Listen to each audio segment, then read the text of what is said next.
go, that's what I like to hear. Just one wee quick announcement, folks, is that I've been saying this throughout the day. If anybody's getting some lovely photos, feel free to share them on the Capital Sci-Fi Con Facebook page and on Instagram. If anybody gets some lovely photos of myself, if you could tag me on Instagram at the Dezo Gorman, I would really appreciate that. But please, everybody, I know that look, you all set and started for this one. You're going to be my absolute favourite during this panel, so I need you to lead the crowd on this one. If we could please get a huge, big, welcoming Edinburgh Capital Sci-Fi Con welcome to Peter Davison and Jonathan Fielder!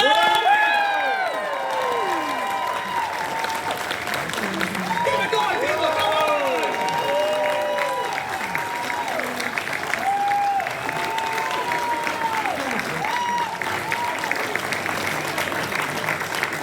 I was going to wait and see who was going to take what chair. I was a little bit worried.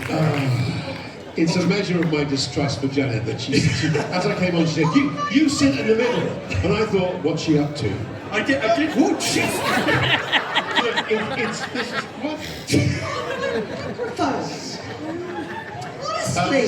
This turned to violence very early this morning, actually. And it's just continued in that manner. He's so annoying.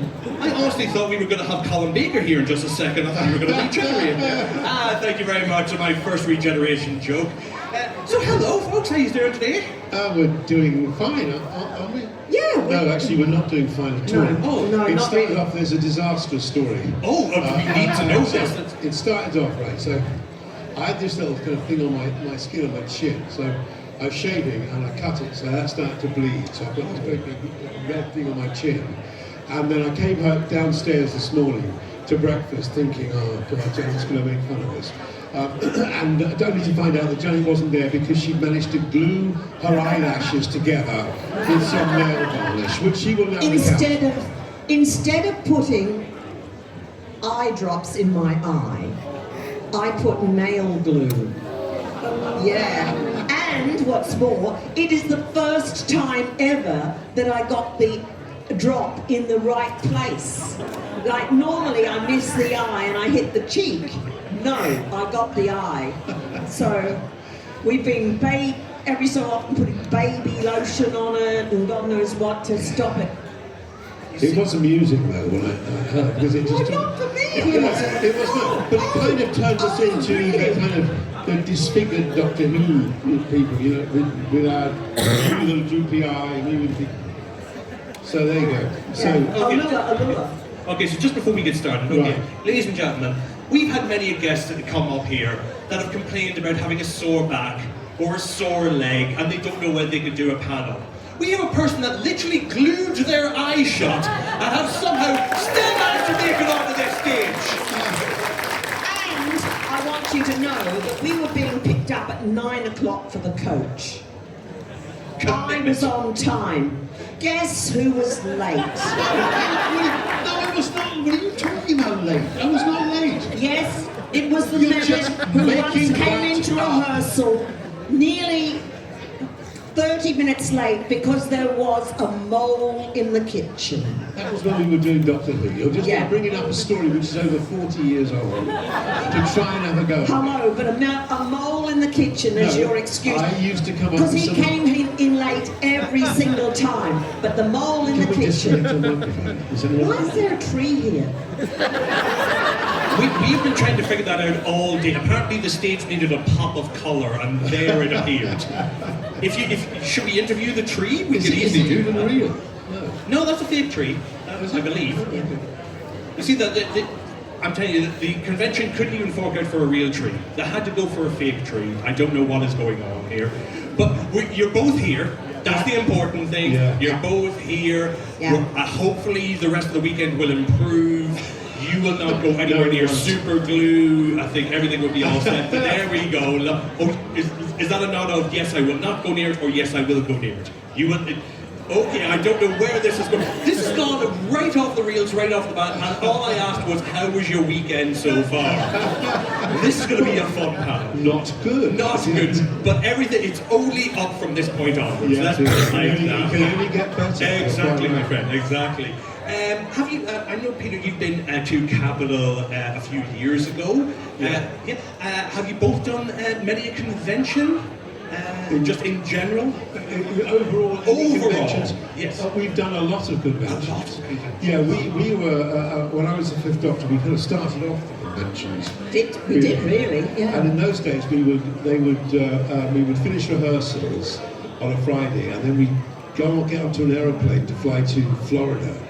You would fly to Florida. Did you not go to Florida? No. I did not go That's to why Florida. it was so much fun there. Yeah, so I would go off to Florida for the weekend, and we'd have to fly back on Sunday night, and I'd be back into rehearsal. So It's a tough life. it was a tough life. It's a tough- Well, it was tough because you're going to Florida, but you don't see anything of Florida, of course, because you don't actually ever leave the airport, because you're staying in a hotel at the airport where the convention is, and then you get straight back on a plane. So you may as well have been, I don't know, any airport anywhere in the world. That's true. Yeah. There's one of the medical team who helped with my eye earlier. Thank Round of you. applause for the hero of the day.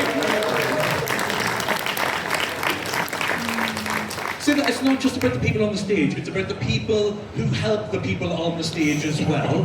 They are also very important. Now, obviously, Doctor Who is a very big show since its revival in 2005.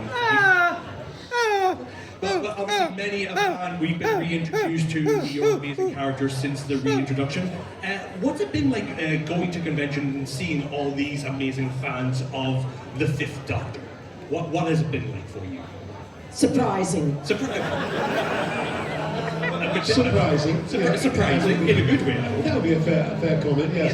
Yeah. Surprising, but it's very nice, very gratifying. Yeah, you come along here if your self-esteem is a bit low, and everyone tells you, "Oh, you were great," and so it's wonderful. And what is amazing is that while there are wonderful old fans here who will watch me when I was the Doctor, we also have young people here who've actually gone back and watched the classic Doctors and wanted to come along and see us. So that's terrific. And Janet, for yourself? Well, we go back so far that we have second and third generation fans. Yes. Dad or Mum was a fan back in the 80s, and then they've had kids, and then those kids have had kids. It is slightly worrying when you hear those stories, though, isn't it? Because the first thing you think is, these kids have been brainwashed. They never had a chance. They never had a chance. But I mean, out of all the shows to be brainwashed to, I think Doctor Who has the one of the most positive messages out. Absolutely, Yeah. absolutely. It is, it's a personal thing for me, is that watching Doctor Who, both the classic series and New Who, is that message of positivity and hope and kindness are very important things. Sure. And I think especially in today's days where it does seem very dour, to have that positivity there. Have you had many reactions from fans where where watching Doctor Who has been such a huge positive influence in their lives? I think it's helped a lot of people. I mean, can only go with what the people themselves tell you. But many people have said, Doctor Who came along at a very difficult time in my life for whatever reason, and it helped me through it. And it is remarkable the number of people who have been fans of Doctor Who and who are now in the business somewhere. Not always obvious. I'm not talking about necessarily the Russell T. Davisons, but many other celebrities, Sound actors, engineers you and meet, special effects people and people who are doing, makeup and things like that. Mm-hmm. And Peter's right. People will tell you, in my adolescence or whatever, or when I was a kid and I was having a really tough time, Doctor Who was the world that I could escape into. Yeah. And how important that was. Yeah. And how important other Doctor Who fans were to them. Very much, yes. And that was interesting, when Peter, I'm going to say something nice about no. Anyway, Peter, when I was ill, came down and said, "What can I do to help?" And I said, "Well, I figured, you could help me with my charity fundraising for this charity I had at the time, which was a youth arts charity, and trying to save a building." And anyway, friends of mine would drive me to the functions that Peter helped organise, and they were always really impressed by how nice the fans were to each other and how supportive they were of each other. And I know sometimes it can get a little bit naggy, but most of the time it's really, really positive. Yeah, it is. Yeah, you do sometimes get a fan argument of who was the better doctor, or who was the better companion, or the interior of the TARDIS and all that. They argue about who was the best companion? They do. Really? Yes. Is there an argument about that? Surely not. Surely not. Surely yes. It does happen from time to time. I have seen many a fight break out on who had the better design of sonic screwdriver. It is ridiculous. We do get into the nitty-gritties. Now listen, my two heroes are Lucy and Charlie Brown and Miss Piggy. So, you know, don't push your luck. I'm so glad I'm sitting this far away if those are your heroes. That's why I'm in the middle. Well, you have many more regenerations to go. I'm on my last. I can't be doing anything like that to endanger myself. The whole thing with Doctor Who is you can go back to any previous doctors, first all the way up to, you know, Christopher Eccleston when he took over, and that David fella, I think he's working somewhere or another, I suppose. Is he Scottish? I've been told he is. He claims to be Scottish. I'm not sure, you know.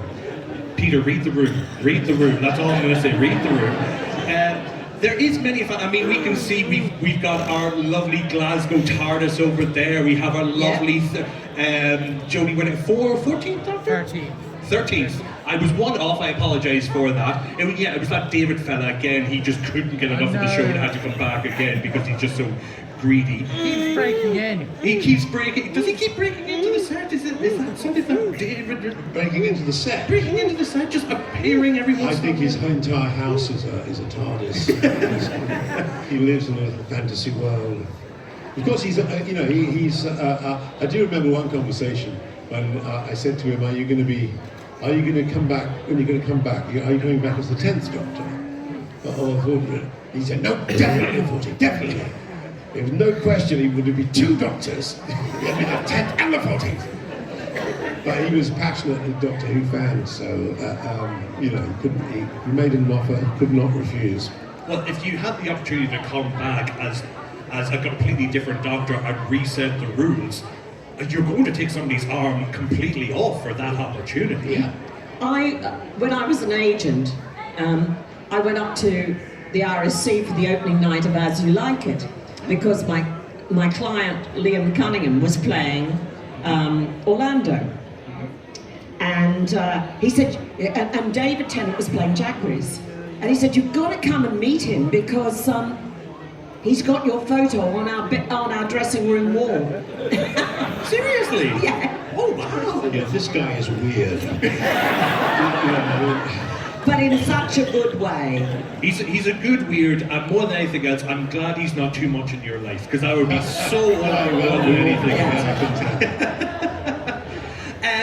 As well as Doctor, you've obviously returned during Jodie Whittaker's tenure. How was one fan out there for that? Lovely. How did it feel returning to your character after? Scary. Really? Well, because it was 35 years since I've been in front of a camera.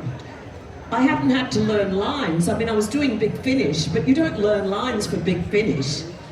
Don't tell them that.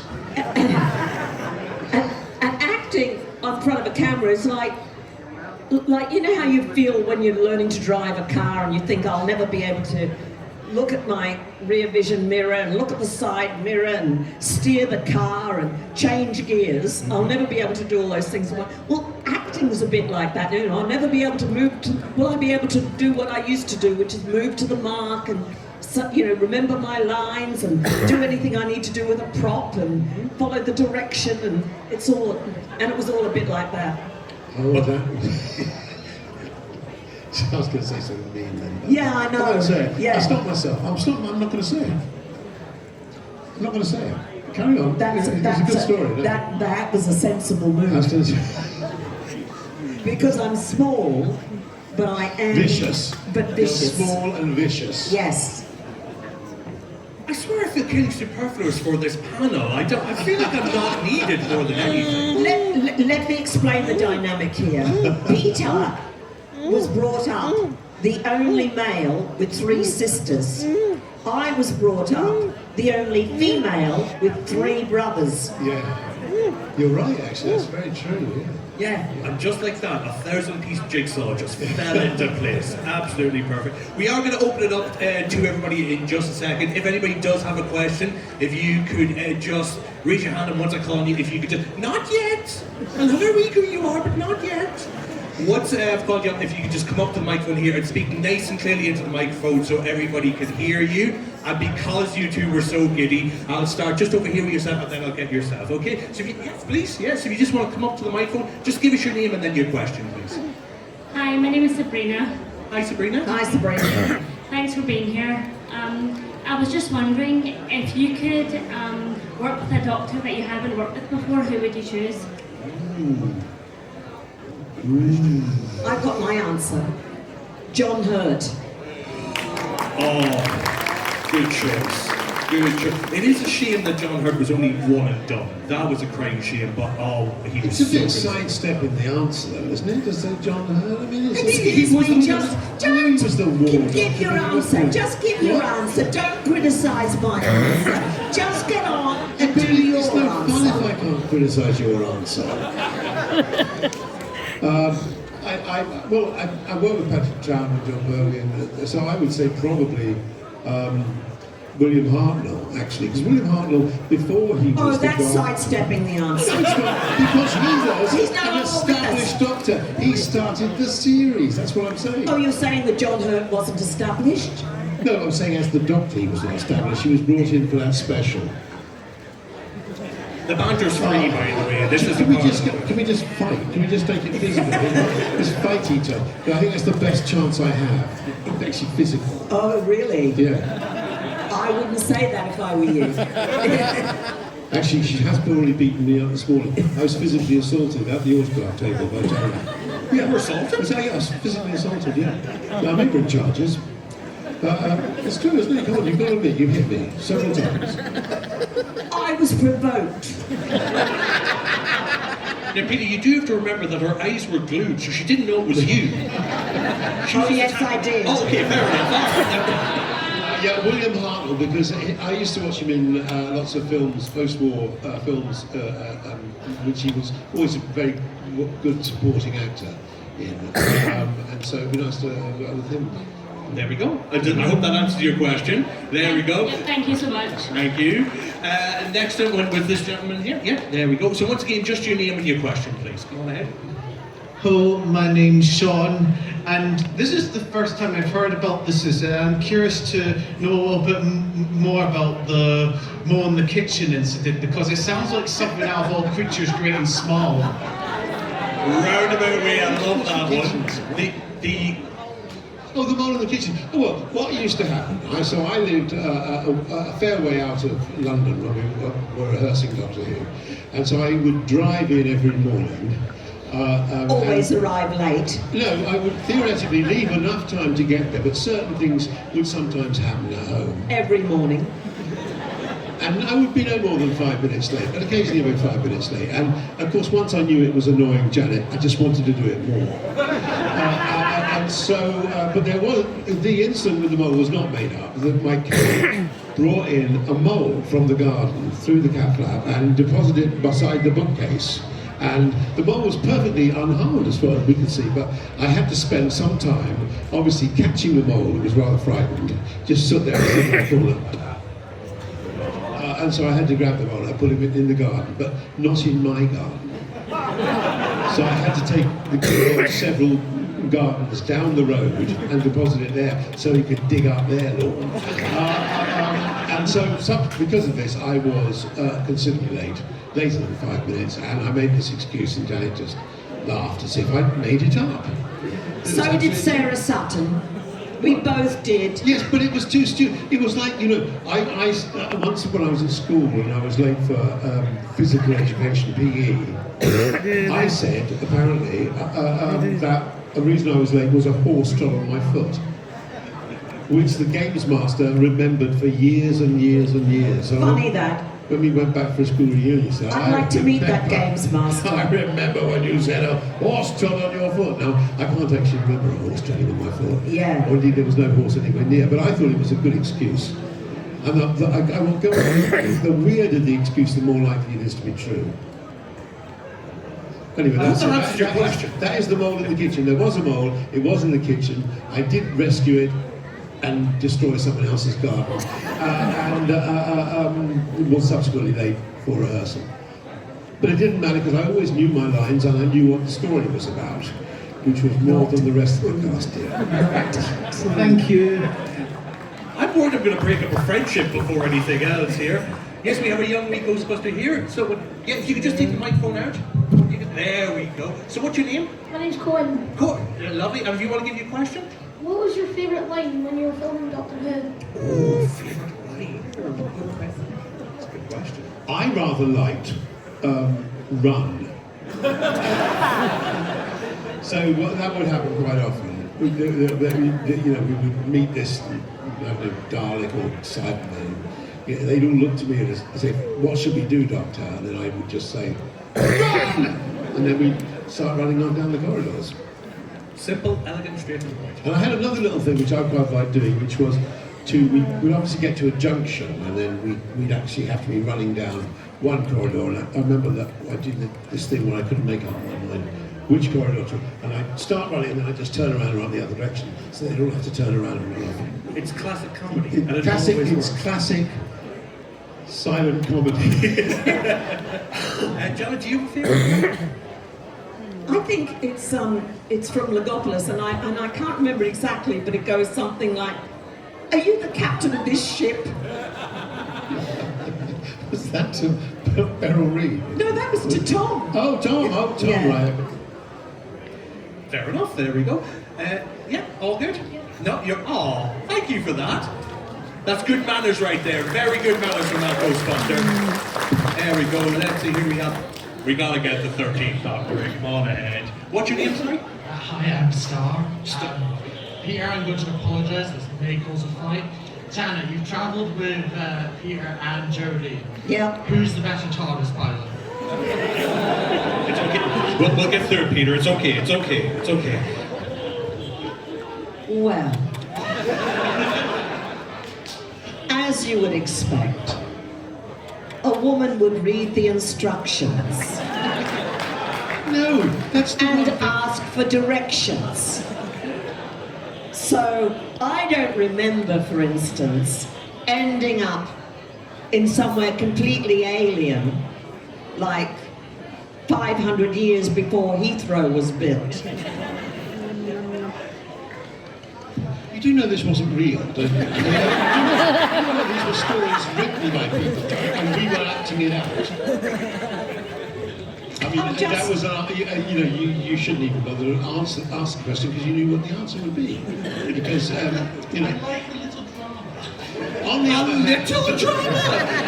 I've seen the behind the scenes. on the other hand, my favourite companion was. Go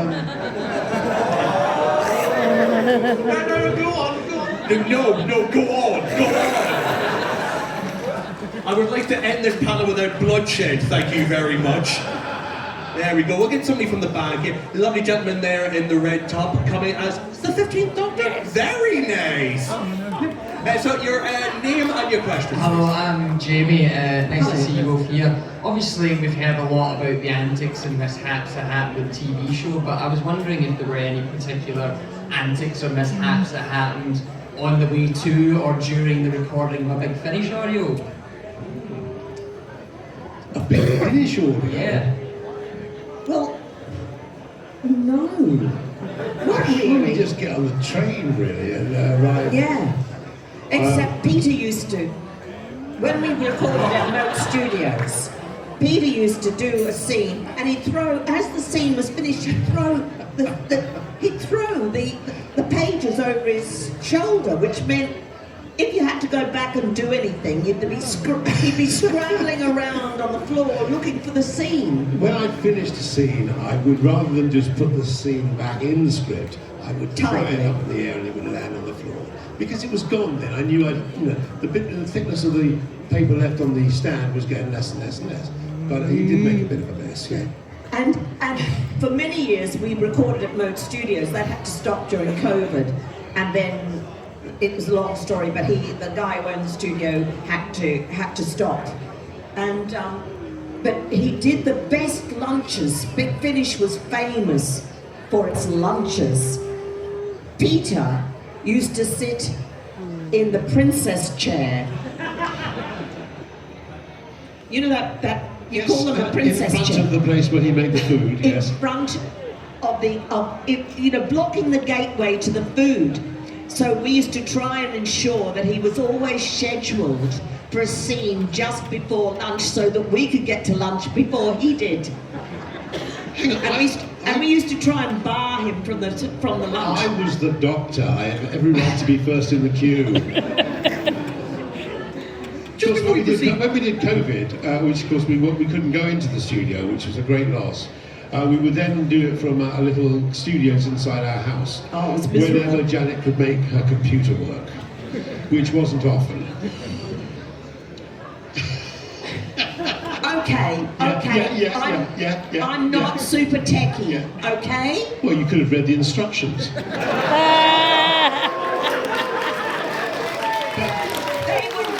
They were written by a man.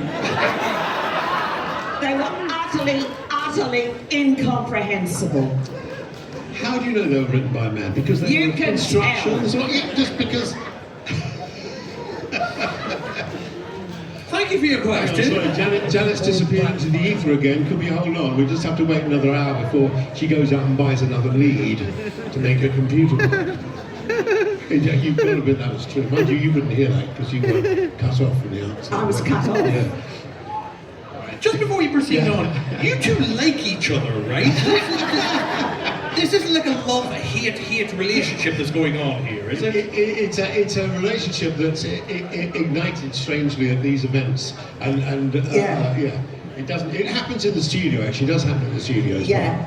well. But outside of that, if we're sitting having lunch together, we're perfectly. It's just completely normal. So off the stage, you're absolutely fine. On stage, you will just rip into Well, each I other. would say no. Off stage, I wouldn't say we're absolutely fine. Like in this environment, so we're kind of. It depends whether Sarah Sutton's there or not. Yeah, Sarah Sutton keeps us calmer than Yeah, we normally and do, peaceful. Yeah. So I could do so leading up to this, for example. But she's in Janet- Guatemala. She's in Guatemala. Yeah. So next year when we get these back, we'll get Sarah here as like a Yeah, that'd be nice and calm. Yeah. Yeah. But so leading up to this event, so I'd seen Janet a long ago. Everything was absolutely fine. We were chatting, and then I happened to notice that Janet had put up a video to promote this event on the Facebook page for Capital Sci-Fi Con. And I thought, I can't let this go without having a go at this video. Because she was standing in front of a bookcase which just contained old CDs and a couple of videos. So I stood in front of my a bookcase which actually contained books. Wallpaper. Wallpaper. And so then I realised that then we were ramping up to the weekend of conflict and physical violence. See, he started it. He started it. You've got to admit. He's admitted it himself. He started it. And on that note, we do have to call it here, I'm afraid, folks. I am sorry for everybody who has questions. We do have another panel tomorrow, so if you are here, what I will do is I will just open up the Q&As right away. That way we can get everybody to get their questions asked tomorrow.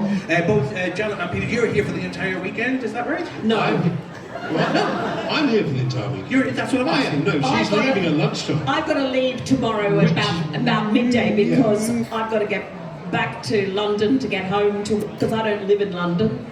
That's why we've got to get up early tomorrow morning to come and do a panel at 10:15 or whatever it is, because Janet has to bugger off at midday. Was that a good note to end on? There we go. So if you do have any If you questions... fancy a lovely Sunday morning argument on the stage, do come along. There we go. If you do have any questions, feel free to go ask them and get some autographs. But please, huge big round of applause for David and for Peter. You see, you'll be all flustered down. I'll be back on this stage, and thank you for your question, by the way. I'll be back on this stage in 15 minutes for the next panel. Thank you very much, folks.